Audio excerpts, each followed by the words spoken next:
ক্ষুধার যন্ত্রণা আর আমি সইতে পারছি না।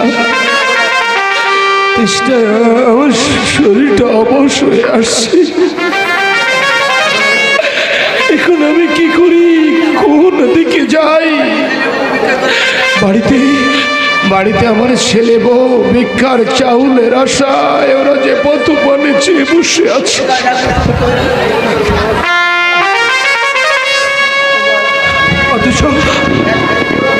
অথচ আজ আমি এক মুষ্ট ভিক্ষা পেলাম না।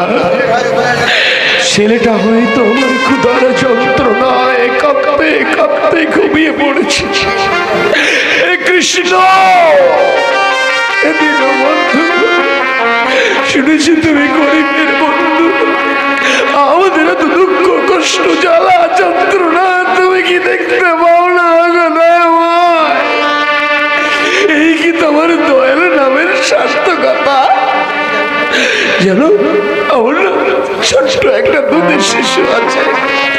আমার খোকা যখন খাবো খাবো করে ওর মাকে খুব জ্বালাতন করে, ওর মা উপায় অন্তর না পেয়ে হাড়ির ভেতর একটা বড় কালো পাথর ওই ভাতের হাড়ির ভেতর দিয়ে জাল দিতে থাকে।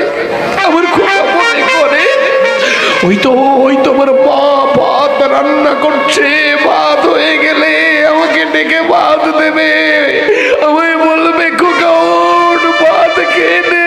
অথচ আমার ওই অবুঝ সন্তান জানে না,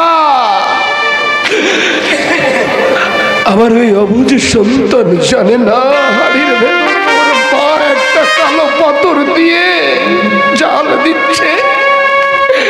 ওগো নগরবাসী, বিশ্বাস করো, আজ আমি এমনই একজন পিতা, নিজের সন্তানকে এক মুঠো আমি খেতে দিতে পারছি না, এক মুঠো ভাত পারছি না, একখানা মোড়া রুটি দিতে।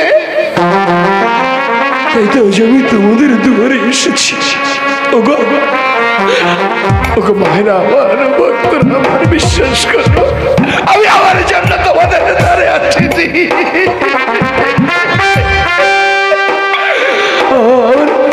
আমার ছেলেটাকে এক মুঠো খেতে দেব, তাই তো তোমাদের দ্বারে আমি।